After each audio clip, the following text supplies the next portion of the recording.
جب ابن آدم کا انتقال ہوتا ہے تو لوگ یہ کہتے ہیں اس نے پیچھے کیا چھوڑا، لیکن فرشتے کہتے ہیں اس نے آگے کیا بھیجا۔ دنیا پہ اس موضوع پہ بات چھڑی ہوتی ہے، اس کی جائیداد کتنی، اس کے بنگلے اور کوٹھیاں کتنی ہیں، اس کا بینک بیلنس کتنے ہیں، کتنی فیکٹریاں چھوڑ کے گیا ہے۔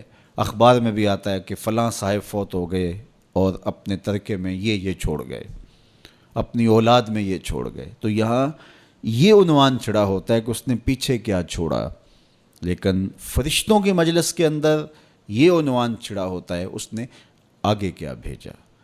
تو ہم نے یہ دیکھنا ہے کہ اس مختصر سی زندگی میں ہم نے آگے کیا بھیجا ہے۔ فرمایا ابن آدم کہتا ہے مالی مالی، میرا مال میرا مال۔ اس کا مال وہی ہے جو اس نے کھایا اور ضائع کر دیا، پہنا اور پرانا کر دیا، یا اس نے آگے بھیج دیا۔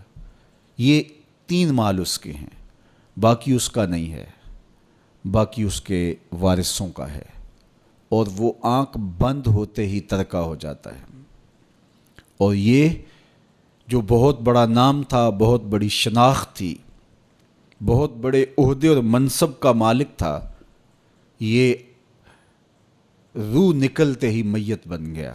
اب ہر کوئی یہ کہہ رہا ہے کہ میت کو اتنے بجے دفن کریں گے، میت کو غسل دیا جا رہا ہے، ڈیڈ باڈی ہاسپٹل میں پڑی ہے، ڈیڈ باڈی وہاں سے چل پڑی ہے۔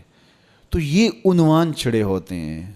تو اب کوئی نہیں کہتا کہ فلاں منصب دار اس کو غسل دیا جا رہا ہے، کوئی یہ نہیں کہہ رہا کہ فلاں عہدے دار کو جو ہے وہ منتقل کیا جا رہا ہے۔ تو سب سے پہلے اس کی شناخت چھین لی جاتی ہے، اس کا نام چھین لیا جاتا ہے۔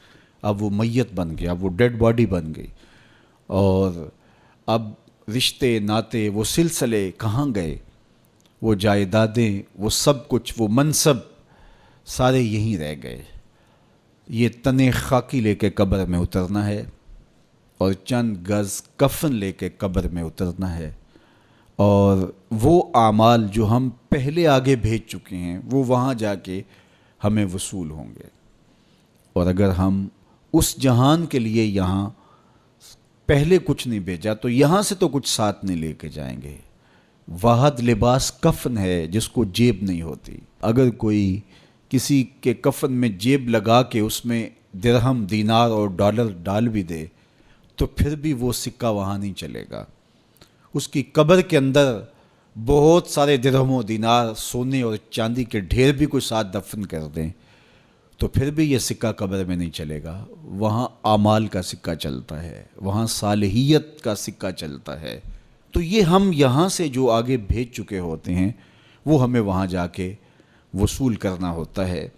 تو میں اور آپ دیکھیں کہ ہم نے آگے کیا بھیجا ہے۔ مجھے پتہ ہے میں آگے کیا بھیج چکا ہوں، اور یہ آپ کو بھی پتہ ہے کہ ہم آگے کیا بھیج چکے ہیں۔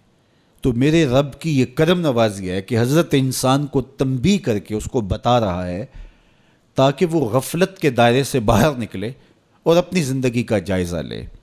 تو فرمایا وَلْتَنْظُرْ نَفْسٌ مَا قَدَّمَتْ لِغَدٍ، ہر جان یہ دیکھے اس نے آنے والے کل کے لیے آگے کیا بھیجا ہے۔